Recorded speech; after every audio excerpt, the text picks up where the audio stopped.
क्या हम असली दुनिया में रहते हैं या फिर ये सिर्फ हमारी सोच है?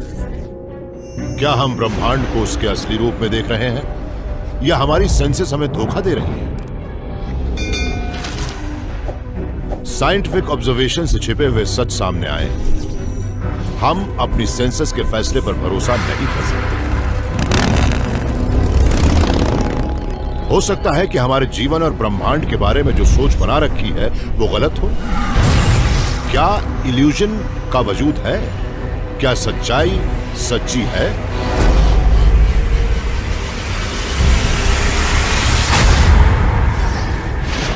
स्पेस, टाइम और खुद जिंदगी, ब्रह्मांड के ये रहस्य हम जानेंगे थ्रू द वर्म होल।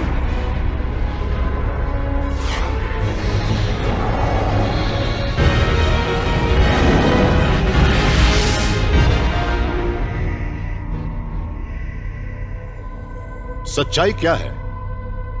हम तो यही मानते हैं कि हम अपनी रोजमर्रा की जिंदगी में जो कुछ भी देखते हैं वही सच है, मगर हम दावे से ये कैसे कह सकते हैं कि हमारे चारों ओर जो ब्रह्मांड है वो सचमुच मौजूद है? या फिर हम ये कैसे कह सकते हैं कि हम दुनिया को जिस रूप में देख रहे हैं दूसरे भी उसे वैसे ही महसूस करते हैं? इस बात में शक नहीं है कि हमारी सेंसेस सच्चाई को बिल्कुल सच्ची बना देती हैं। ये चीजें ठोस हैं, लेकिन अगर ये सचमुच ठोस न हो तब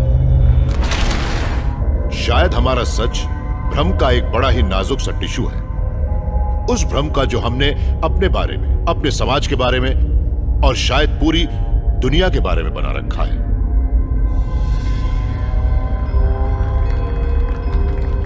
जब मैं छोटा था तब एक जादूगर हमारे शहर में आया।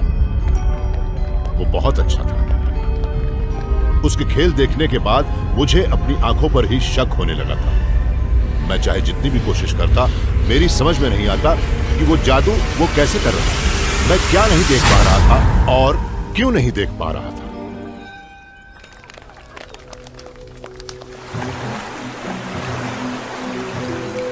Lars Rosenblum University of California Riverside में परसेप्चुअल साइकोलॉजी के प्रोफेसर हैं। ये जादू करना भी जानते हैं। बाकी लोगों के मुकाबले लैरी को यह बेहतर मालूम है कि जादूगर किस तरह से सच्चाई को मोड़ देते हैं।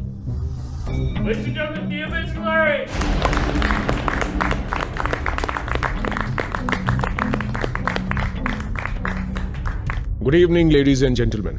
आज मैं आपको परसेप्शन के बारे में कुछ सिखाने जा रहा हूं।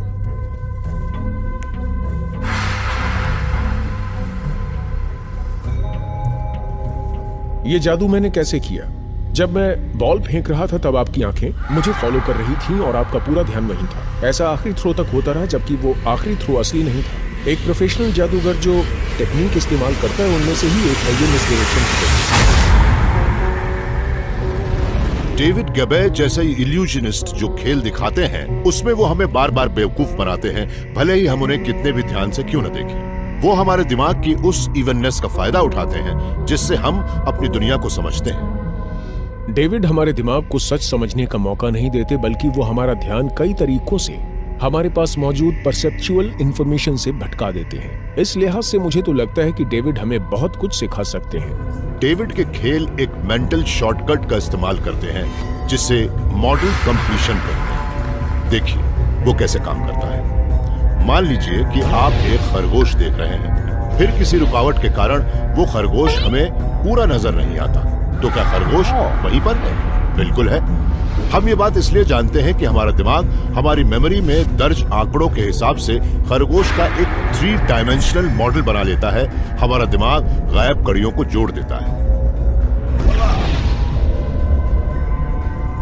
हमारे दिमाग में इस तरह के करोड़ों मॉडल स्टोर्ड हैं। हम उन सब को जोड़कर ही दुनिया की एक ऐसी तस्वीर बनाते हैं जो हमें सच्चाई लगती है। सच्चाई की हमारी समझ पर इस बात का गहरा असर पड़ता है कि हमारी सेंसेस साथ में किस तरह से काम कर रही हैं। मसलन पा पा पा पा। आप क्या सुन रहे हैं? पा लैरी कह रहे हैं बा बा बा, लेकिन देखिए जब ये तस्वीर थोड़ी बदल जाती है तब क्या होता है? पा पा पा पा। अब लग रहा है कि वो कह रहे हैं फा फा फा, मगर आप अपनी आंखें बंद कीजिए और सुनिए, वो आवाज अभी भी नहीं बदली है। लैरी अभी भी बा कह रहे हैं, बी वाला। पा पा पा। जब आपको सुनने पर तो शब्द बा लगे पर देखने पर वही फा लगे, तब होता यह है कि हमारी विजुअल इंफॉर्मेशन हमारी ऑडिटरी इंफॉर्मेशन पर हावी होने लगती है। क्योंकि वो ज्यादा स्पष्ट होती है, हम उसे आसानी से देख सकते हैं। फा। ऐसे मौकों पर हमारा परसेप्चुअल ब्रेन, जिसका ज्यादातर भाग ऑडिटरी ब्रेन का होता है, वो बा को ऐसा बना देता है कि वो हमें फा लगने लगता है। तब लोगों को यही लगता है कि वो असल में फा ही सुन रहे हैं। हमारे कई अलग अलग सेंसरी सिस्टम हमारे दिमाग से इंटरैक्ट करते हैं। हमारा दिमाग वो सारी जानकारियां जमा करता है और उनसे एक कहानी करता है जिसे हम सच्चाई कहते हैं। हम जितना जानते नहीं उससे कहीं ज्यादा तो अंदाजा लगाते हैं। और मेरा कहने का मतलब ये है कि बहुत सी जानकारियां ऐसी होती हैं जो हमारे दिमाग में हमारी जानकारी में ही जाती हैं। लेकिन जब भी हम किसी चीज को देखते हैं तब हमारा पूरा ध्यान उसी चीज पर होता है। लेकिन हम जो नहीं देख पाते उसका भी असर हमारे ऊपर होता है, और वो सिर्फ हमारी आंखों से मिलने वाली जानकारी से ही नहीं बनता, बल्कि उन जानकारियों से भी बनता है जो हमें अपने कान या नाक या स्किन से मिलती है। ये सब कुछ होता रहता है, हम उसे महसूस करते हैं और उसे विजुअल रियलिटी मान लेते हैं, मगर उसके ऊपर दूसरी सेंसेस का भी असर होता है। मगर हम जो कुछ भी सोचते हैं उनमें बहुत सी बातें मिस भी कर जाते हैं।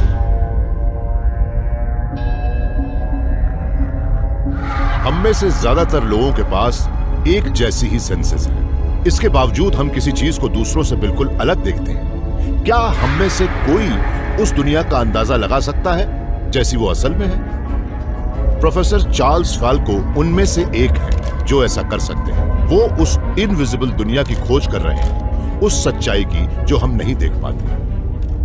इंसान का विजन सिस्टम तो उस लाइट का बहुत छोटा सा हिस्सा ही कैप्चर कर पाता है जो इस दुनिया में मौजूद है।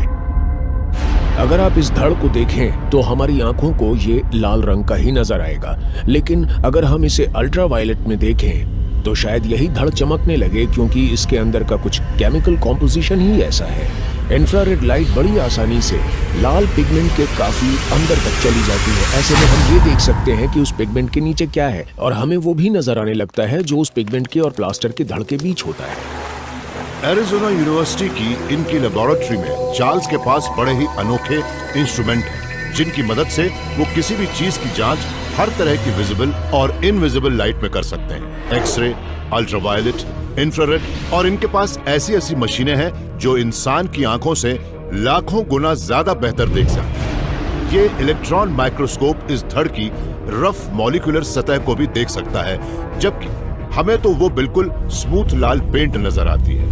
इनकी सभी मशीनों में से सबसे नायाब तो वो मशीन है जो एटम्स के बीच की दूरी को भी देख लेती है, जिससे फिजिसिस्ट को ये देखने का मौका मिलता है कि मॉलिक्यूल्स असल में किस तरह से बने हैं।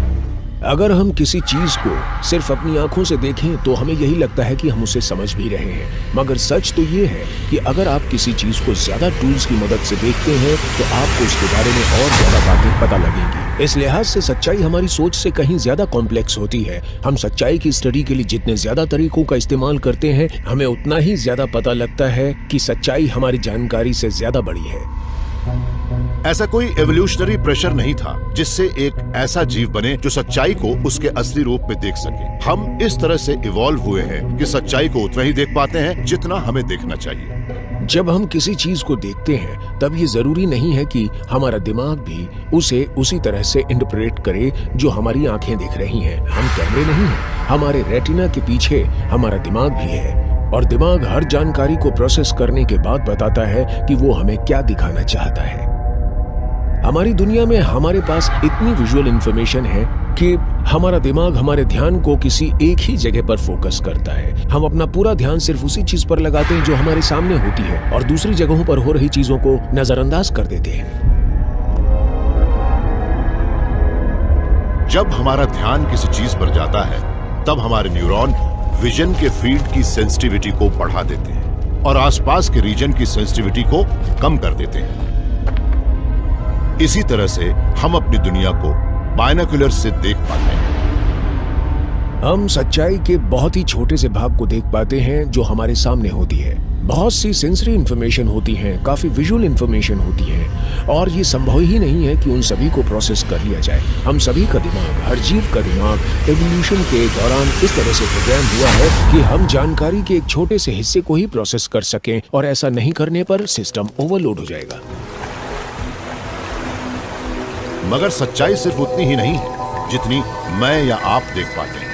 हम उसे शेयर करते हैं। हम दूसरों की ऑब्जर्वेशन के साथ अपनी ऑब्जर्वेशन को मिलाकर देखते हैं। अगर हम इस बात पर सहमत ना हो कि क्या सच है और क्या नहीं, तो हमारा समाज चल ही नहीं पाएगा। मगर ये साहब मानते हैं कि हमारी वो शेयर्ड रियलिटी ही सबसे बड़ा भ्रम है। मैं असली नहीं हूं। आप अपनी स्क्रीन पर चमकते हुए लाखों रंगीन डॉट देख रहे हैं। उन डॉटों का पैटर्न हर सेकंड के 30वें भाग में बदल जाता है, जिससे मूवमेंट का भ्रम पैदा होता है। मैं ये सब कुछ अभी नहीं बोल रहा। ये तो उन बातों का कैप्चर्ड इंप्रेशन है जो मैंने कुछ देर पहले बोली थी। या ऐसा नहीं? अगर मैं ऐसा करूं तो हम इस तरह से कुछ मानने के लिए कंडीशन किए गए हैं कि अगर कहीं लाइव लिखा हो तो उसका मतलब होता है कि वो उसी वक्त हो रहा है। हमारा समाज भी इन शेयर्ड बिलीफ से ही जुड़ा हुआ है। मगर इसमें से सच कितना है और कितना हमारी कल्पना की उड़ान है? साइंटिस्ट और फिलोसोफर जिम बैगेट का ज्यादातर जीवन तो इस सवाल का जवाब ढूंढने में ही बीत गया कि सच क्या है। हर सच हमारे दिमाग में पैदा हुई कल्पना ही है। हम अपने दिमाग की जेल में कैद हो चुके हैं। उसी का नतीजा है कि हमें आज ये समझना पड़ रहा है कि सच्चाई क्या है, और उसे जानने का पैमाना है कि हम क्या एब्जॉर्ब कर रहे हैं, क्या सीख रहे हैं और क्या देख रहे हैं। जब हम अपनी आंखों से कुछ देखते हैं और उसके बारे में जो भी सोचते हैं वो असल में सच्चाई नहीं होती। हमारा दिमाग भी तो टिश्यू का एक ढेर ही है जिसका वजन करीब 1.25 किलो होता है, और वो ठंडी पॉरेज जैसी कंसिस्टेंसी वाला होता है। जब हम पूरी तरह से कॉन्शियस होते हैं, अपने दिमाग में पैदा होने वाले इलेक्ट्रिकल सिग्नल को इंटरप्रेट करते हैं, तब हम अपनी एक इंडिविजुअल रियलिटी बनाते हैं। मगर इससे एक सवाल ये उठता है कि अगर वो इलेक्ट्रिकल सिग्नल बंद हो जाए तब क्या होगा? मैं उसी का पता लगाने जा रहा हूं। जिम अब 15 मिनट तक अपनी आंखें और कान बंद करने जा रहे हैं। इन 2 इंद्रियों को बंद करने के बाद ही वो एक ऑल्टरनेट रियलिटी में पहुंच जाएंगे। उन्हें वक्त का पता नहीं लगेगा और उन्हें अलग अलग तरह के भ्रम होंगे। जब उन्हें सेंसरी इनपुट नहीं मिलेगा, तब जिम की दुनिया का रूप बनाने वाली मशीन एक ऐसी रियलिटी बनाएगी जो उनके शरीर के बाहर की दुनिया से बिल्कुल अलग होगी। जब मेरी 2 सबसे अहम इंद्रियां बंद थी, तब मेरा दिमाग मेरी दूसरी इंद्रियों से जानकारी जमा कर रहा था, और मुझे अपने मुंह में मिलने वाला स्वाद या इस बिस्तर की सख्ती ज्यादा महसूस हो रही थी।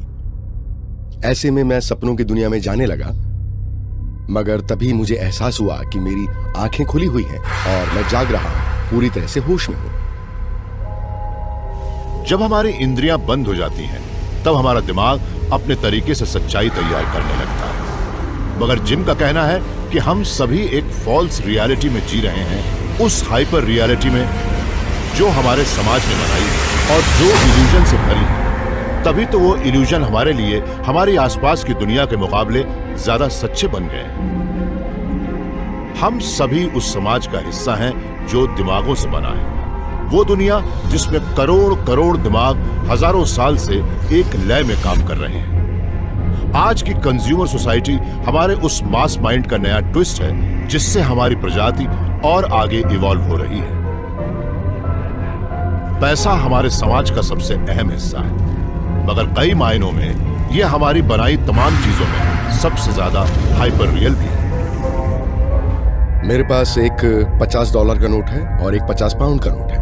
आज के करेंसी कन्वर्जन के हिसाब से देखें तो पाउंड डॉलर के मुकाबले करीब 1.5 गुना ज्यादा है। कागज के इन छोटे टुकड़ों ने हमें अपनी जकड़ में कैद कर रखा है। यही तय करते हैं कि कौन जिंदा रहेगा और किसकी मौत होगी।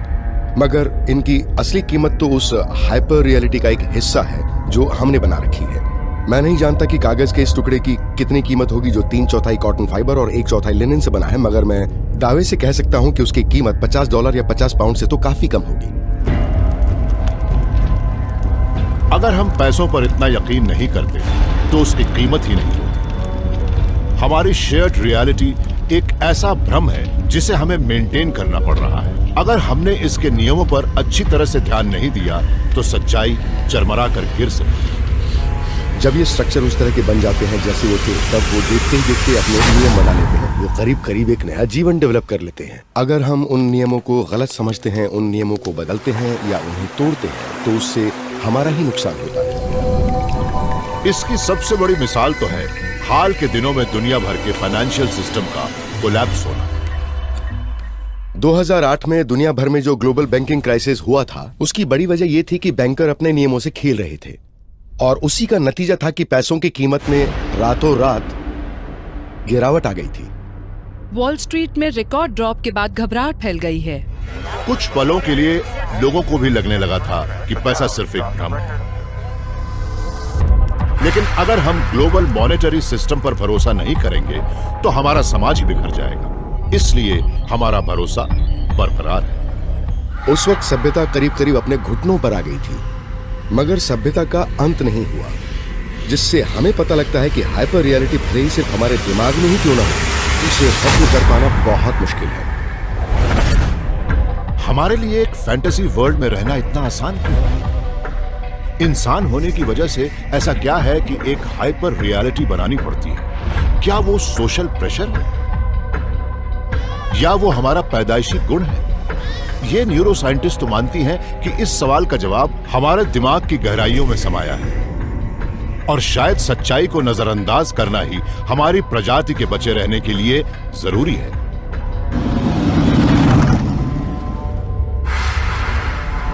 इंसान का दिमाग कहानियां गढ़ता है जो बताती हैं कि हम जो देख रहे हैं वो कैसे हैं, ताकि हम कल्पना कर सकें कि हालात कैसे हो सकते हैं। लेकिन हम खुद को जो कहानियां सुनाते हैं वो सही ना हो तब हमें इसका पता कैसे लगेगा?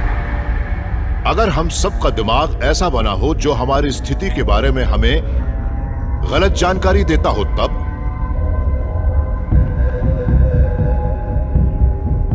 ये साहब अपनी मोटरसाइकिल पर लंदन के ट्रैफिक से भरी सड़कों पर जाने वाले हैं। ऐसा करते वक्त वो एक ऑल्टरनेट रियलिटी में चले जाते हैं।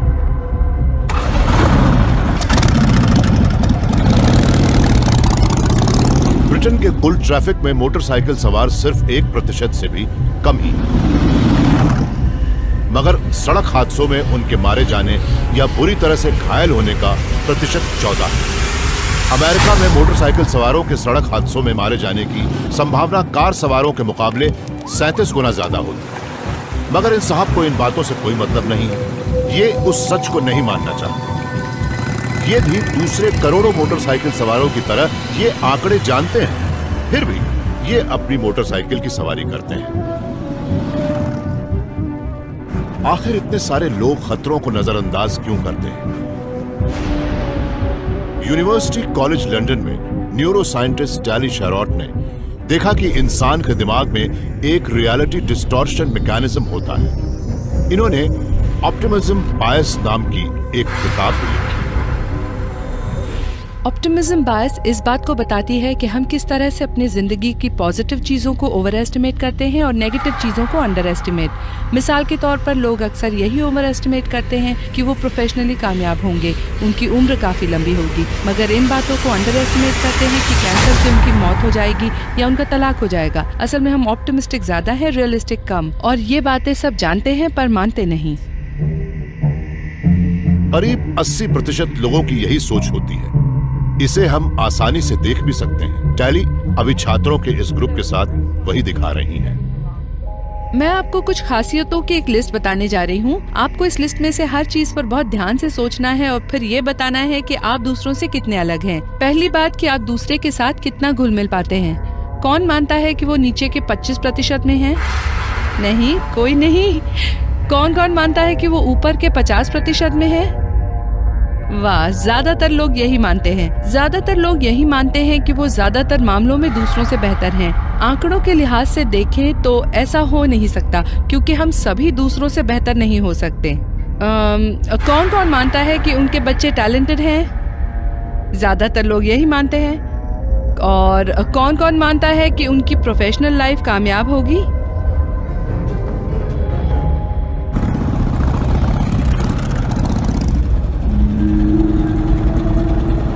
आम धारणा तो यही है कि जब हमारी उम्मीदें पूरी नहीं होती तब हम उन उम्मीदों को बदलने की कोशिश करते हैं। मगर टैली के इस एक्सपेरिमेंट से तो साफ साफ पता लग रहा है कि सारे सबूतों के बावजूद लोग सच्चाई के सामने ज्यादा ऑप्टिमिस्टिक बने रहते हैं। इन्होंने इसकी वजह जानने का फैसला किया। एक ब्रेन स्कैनर की मदद से टैली ये देख रही है कि जब हमारा दिमाग किसी जानकारी को प्रोसेस करता है तब उसके अंदर क्या होता है। आज इन्हें भी पता लग जाए कि ये सच से कितने दूर है। चलिए अब हम जिंदगी की एक नेगेटिव घटना को लेते हैं, जैसे कि कैंसर। आपको बस इतना अंदाजा लगाना है कि आपकी जिंदगी किस हद तक इसका शिकार बन सकती है। तब आपको ये अंदाजा हो पाएगा कि आपके जैसे ही किसी और इंसान में उसकी संभावना कितनी हो सकती है। निक हमारे मोटरसाइकिल सवार से उनके भविष्य में होने वाली जिंदगी की ऐसी ही 80 नेगेटिव घटनाओं के बारे में पूछा जाएगा। निक मानते हैं कि उन्हें लंग कैंसर होने का डर करीब 10% है। असल में इस उम्र और लाइफस्टाइल के लोगों में उसका खतरा 30% होता है। फिर उनसे कुछ और बुरी घटनाओं के बारे में पूछा गया। हर नए सवाल पर उन्होंने बिना असली आंकड़े जाने अपना अंदाजा बताने की कोशिश की। जब निक को अच्छी खबर सुनाई जाती तब उनके दिमाग के फ्रंटल लोब हलचल तेज होती, लेकिन बुरी खबर सुनते ही हलचल कम हो जाती। अब निक को फिर से टेस्ट करके देखा जाएगा कि ये सारे फैक्ट जानने के बाद उनकी सोच बदली है या नहीं। हमें आमतौर पर यही देखने को मिलता है कि दूसरे सेशन में लोगों की सोच अक्सर बदल जाती है, खासकर उन मामलों में जिनमें उनका अंदाजा हमारी दी गई जानकारी से बेहतर नहीं होता। मिसाल के तौर पर मान लीजिए कि निक कहते हैं कि उनके अल्जाइमर का शिकार बनने की संभावना करीब 30% है, और फिर हम उन्हें बताते हैं कि आपकी उम्र में अल्जाइमर होने की संभावना सिर्फ 10% होती है। अक्सर लोग दूसरी बार में अपना अंदाजा बदल लेते हैं। वो कहते हैं कि शायद मुझे अल्जाइमर होने की संभावना 12% ही है। हमने ये भी देखा कि जब लोगों को उनकी उम्मीद से बेहतर जानकारी मिलती है तब उनके फ्रंटल लोब्स में हलचल काफी तेज हो जाती है। मगर जब लोगों को मिली जानकारी उनकी उम्मीद के मुकाबले बदतर होती है तो वो हलचल नहीं होती। इन्हें बताया गया था कि लंग कैंसर से इनकी मौत होने की संभावना 30% है, पर निक अपने ही अंदाजे पर डटे रहे कि उनमें वो संभावना 10 से 13% के बीच ही है। हमारा दिमाग नेगेटिव इंफॉर्मेशन को रजिस्टर करता है, लेकिन तभी जब वो हमारे ऊपर असर डाल रहा हो। ज्यादातर तो हम अपने बारे में ही ऑप्टिमिस्टिक होते हैं, लेकिन बहुत से लोग अपने बच्चों और परिवार के लिए भी ऑप्टिमिस्टिक होते हैं। हम दूसरे लोगों के बारे में कभी ऑप्टिमिस्टिक नहीं होते। इसी वजह से लोग अपने देश या दुनिया के भविष्य को लेकर भी थोड़े पेसिमिस्टिक होते हैं। मिसाल के तौर पर लोग इसके बारे में बड़े पेसिमिस्टिक होते हैं कि हमारी इकोनॉमी कहाँ जा रही है, मगर साथ ही उन्हें ये भी लगता है कि उन्हें कुछ नहीं होगा। यही वजह है कि लोग सिगरेट के पैकेट पर लिखी चेतावनी को नजरअंदाज करते हैं। हाँ, सिगरेट पीने से हर साल करीब 60 लाख लोगों की मौत होती है, पर सिगरेट पीने वाले यही मानते हैं कि मौत दूसरों की होगी, तो खुद तो अलग, उन्हें कुछ नहीं होगा। एक फॉल्स रियलिटी में रहने का यही सबसे बड़ा नुकसान, मगर उसका एक बड़ा ही मजबूत पॉजिटिव पहलू भी है। जाहिर है ऑप्टिमिज्म से हमारा दुनिया को देखने का नजरिया ही बदल जाता है, मगर वो ऑब्जेक्टिव रियलिटी को भी बदल देता है। ऐसा इसलिए भी होता है कि वो अपनी एक अलग राय बना लेते हैं। जब हमारी उम्मीदें पॉजिटिव होती हैं तब हमारे एक्शन और इंटरैक्शन भी हमारे आसपास के लोगों या दुनिया को लेकर बदल जाते हैं। उसी से हमारी आसपास की दुनिया में बदलाव आते हैं। टैली मानती है कि ये रियलिटी डिस्टॉर्शन फील्ड हमारी जिंदगी और इंसान की तरक्की के लिए बहुत जरूरी है। उम्मीद शायद हमेशा रियलिस्टिक ना हो, पर वो दुनिया को बेहतर बना सकती है।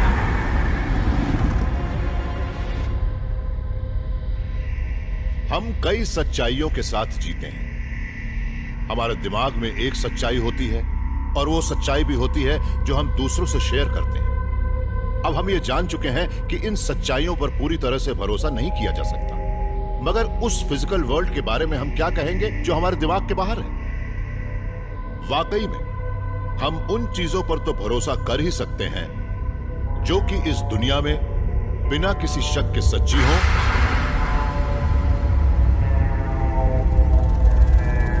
या फिर ना हो। हम कई लिहाज से सच्चाई को उसके असली रूप में नहीं देख सकते। हमारी सोच सीमित है। हमारा दिमाग सच को डिस्टॉर्ट कर देता है। क्या हम कभी जान पाएंगे कि सच क्या है? आज साइंस भी इसी कोशिश में जुटी है कि वो कुदरत की इस मुश्किल पहेली को हल करके सच्चाइयों को जान सके। मगर हम कितने कामयाब हो पाए? अगर हम अंतरिक्ष के एक पूरे एक्स्ट्रा डायमेंशन को ही नहीं देख पा रहे हो, तब दो तरह के फिजिसिस्ट होते हैं। थियोरिटिशियन तो वो होते हैं जो जांचे परखे अंदाजों के आधार पर बताते हैं कि दुनिया इस तरह से कैसे काम कर रही है, जबकि एक्सपेरिमेंटलिस्ट वो होते हैं जो किसी चीज को स्कोर कर देते हैं कि उसके अंदर क्या है। स्टीव नान भी एक ऐसे ही एक्सपेरिमेंटलिस्ट है। मैं तो मानता हूँ कि सच्चाई बिल्कुल सच्ची है, मगर इसका ये मतलब बिल्कुल नहीं है कि हम उसे समझते भी हैं। जब हम दुनिया के पहले नक्शों को देखते हैं तो हमारा ध्यान सबसे पहले इसी बात पर जाता है कि उसमें बहुत सी चीजें हैं ही नहीं। मगर हमने जैसे जैसे खोज की, हमारे नक्शे भी लगातार ज्यादा से ज्यादा बेहतर होते गए और हमने अमेरिका, अंटार्कटिक और ऑस्ट्रेलिया जैसे महाद्वीपों की खोज भी कर ली। आज सैटेलाइट की वजह से हमारे नक्शे बिल्कुल एक्यूरेट भी हो गए हैं, लेकिन जब सच्चाई को गहराई में जाकर देखने की बात आती है, तब हमारी हालत भी उन शुरुआती नक्शों जैसी ही होती है। फिजिसिस्ट आज जिनेवा में लगे लार्ज हैड्रॉन कोलाइडर की मदद से सच्चाई को सब एटॉमिक लेवल पर माप रहे हैं। LHC दुनिया का सबसे बड़ा माइक्रोस्कोप है।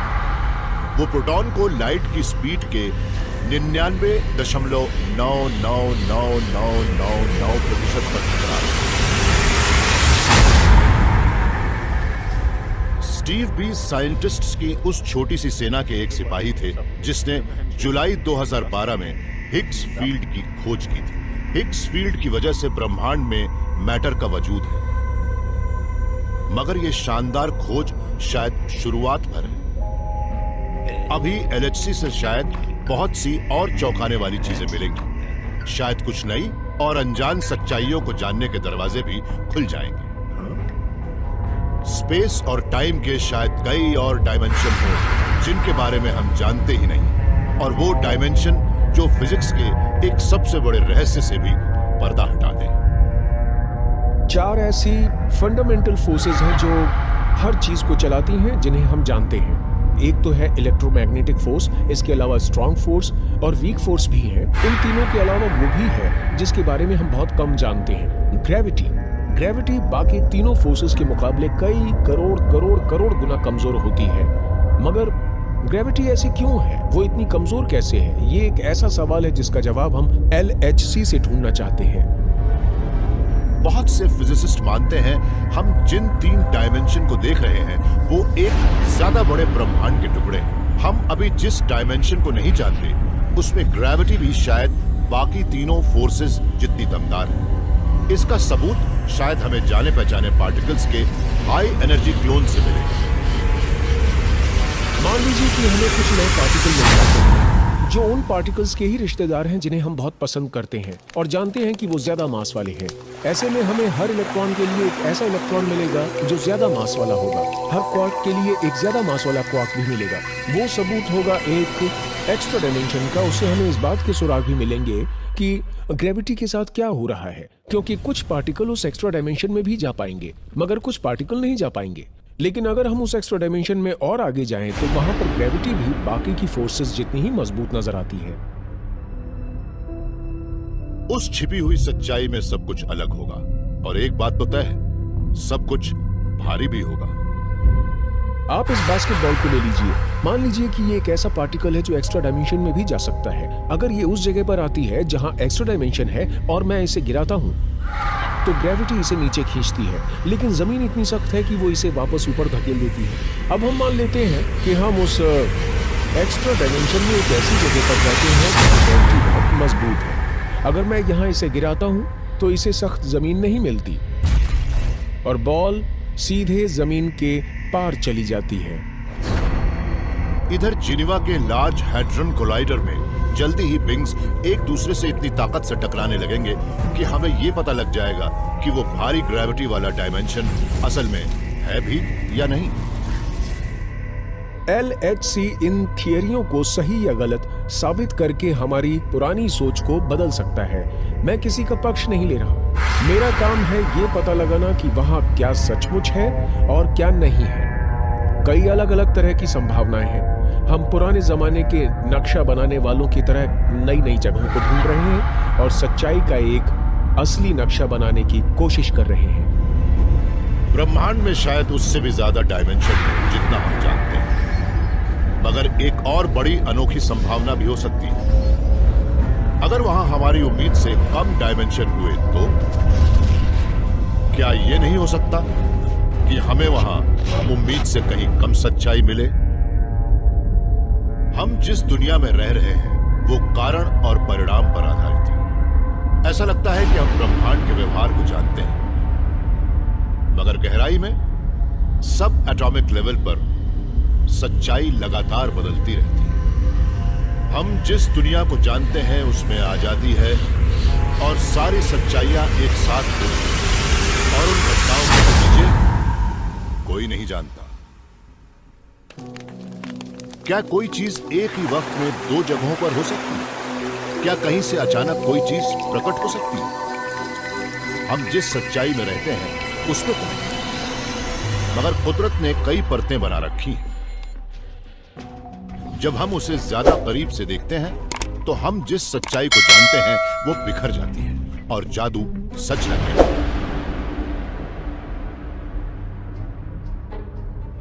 ये देखिए, मैं आपको हाथ की सफाई दिखा रहा हूं। आप सिक्के पर नजर रखिए, हाथ का अंदाजा लगाइए। तैयार हैं? मैं फिर से करता हूं, ध्यान से देखिएगा। डेविड टोंग कोई प्रोफेशनल जादूगर नहीं है। ये Cambridge university centre for mathematical sciences में एक थियोरेटिकल फिजिसिस्ट हैं, जहां ये क्वांटम वर्ल्ड के जादू की स्टडी कर रहे हैं। ओके, अपनी डिफेंस में मैं ये कह सकता हूं कि ये क्वांटम अनसर्टेनिटी की एक मिसाल है। हम इलेक्ट्रॉन जैसे पार्टिकल के बारे में दावे से नहीं कह सकते हैं कि वो अगले पल कहां जाने वाला है। सच तो ये है कि हम जब तक सच्चाई के फंडामेंटल लेवल तक पहुंचते हैं तब तक सब कुछ इल्यूजन जैसा नजर आने लगता है। ये सब एटॉमिक वर्ल्ड जो सच्चाई का सबसे छोटा लेवल है, वहां इलेक्ट्रॉन और प्रोटॉन जैसे पार्टिकल कॉमन सेंस के नियमों का पालन नहीं करते। वो पालन करते हैं क्वांटम मैकेनिक्स के।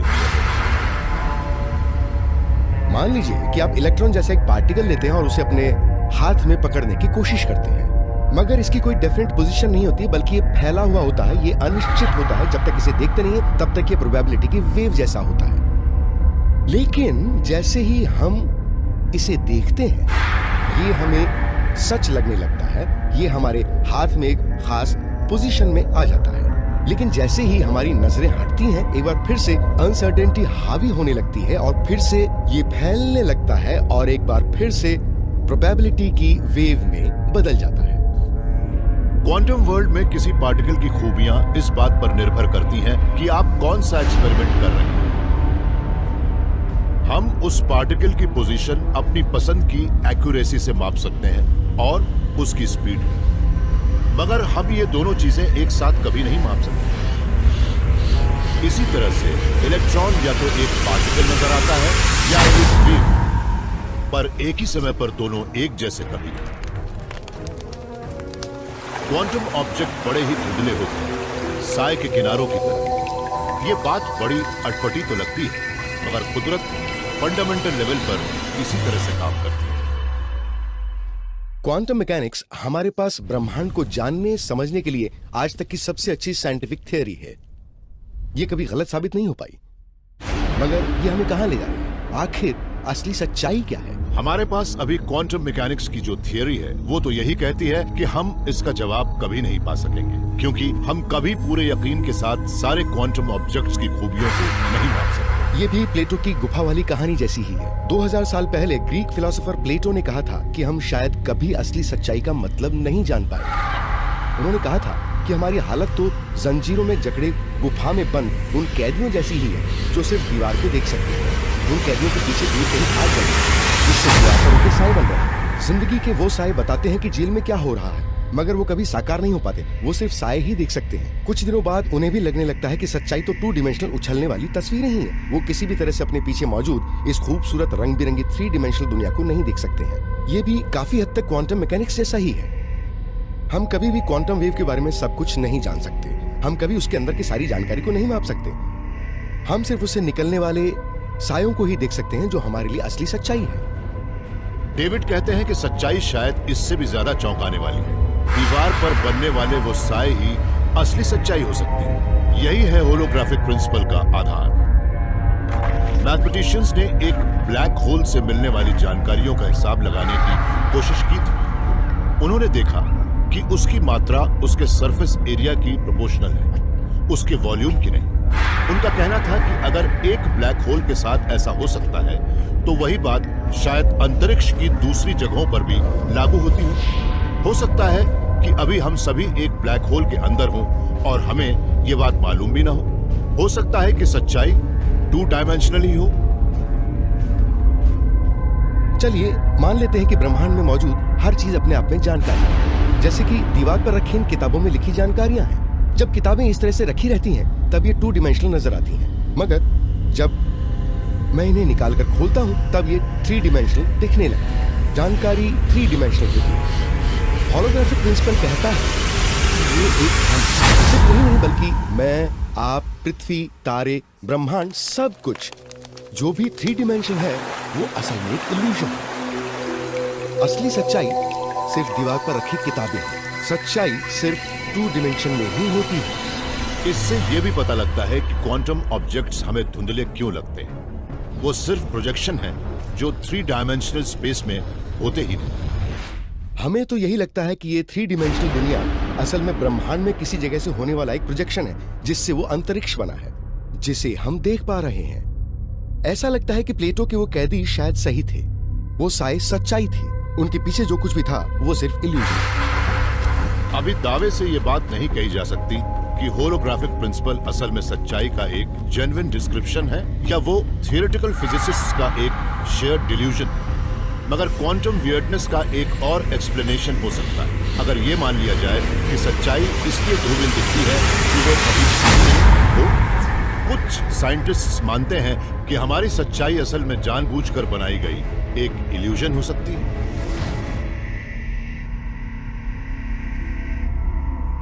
साइंस के टूल्स की मदद से हम आज रचना के विशाल ढांचे की झलक देख सकते हैं, मगर बहुत सी चीजों को हम नहीं देख सकते। आखिर सच का पता लगाना इतना मुश्किल क्यों है? शायद इस वजह से कि हम जिस ब्रह्मांड में रहते हैं वो एक बहुत बड़ी सच्चाई का छोटा सा हिस्सा है, और हम शायद हो सकता है कि सपनों की दुनिया में रह रहे हों।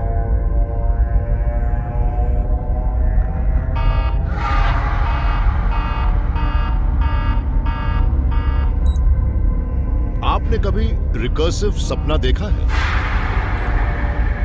वो सपना जिस सपने के अंदर भी सपना हो।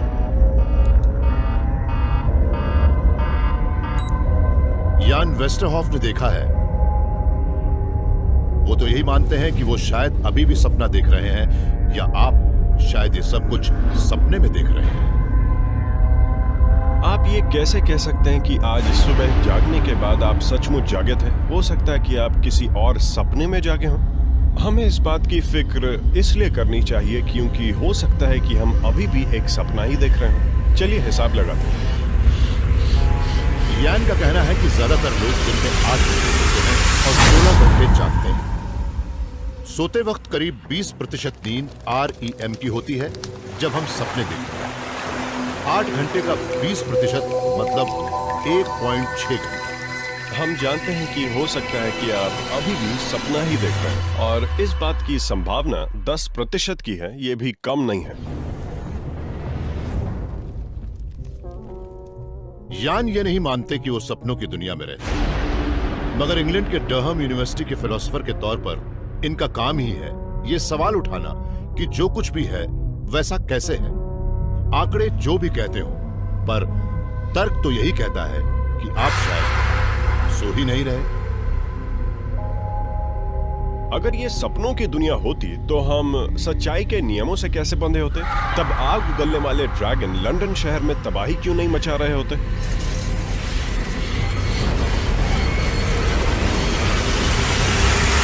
वो ऐसा नहीं था। आपने अभी जो देखा वो भ्रम था।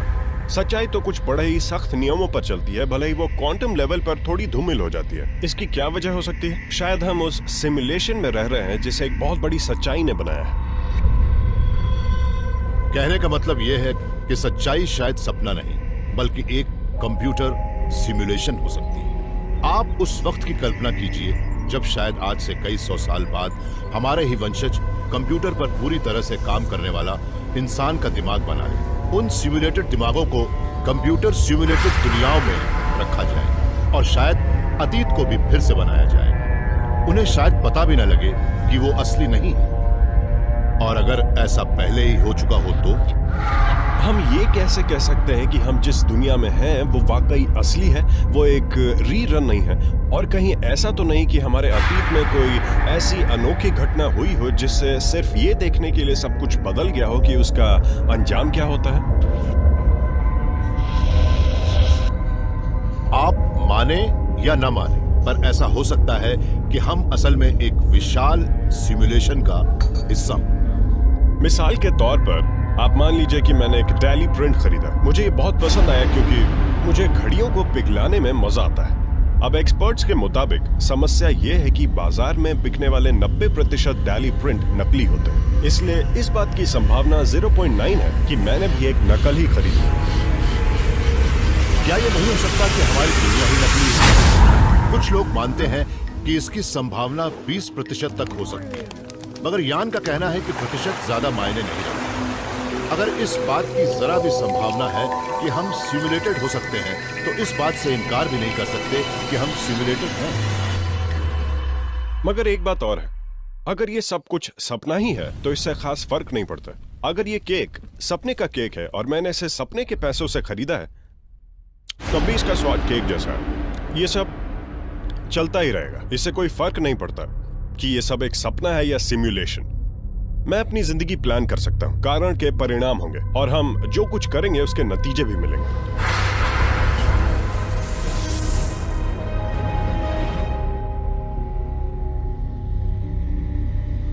क्या सच्चाई असली है? हमें तो वो असली ही लगती है, मगर अब हम ये भी जान गए हैं कि हम जिसे सच्चाई मान रहे हैं वो असली सच्चाई का शायद लंबे समय में इससे खास फर्क भी ना पड़े।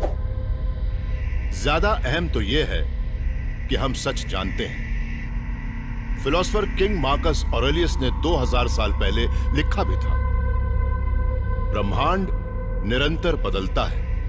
हमारी जिंदगी वही होगी जो हमारी सोच उसे बनाती है।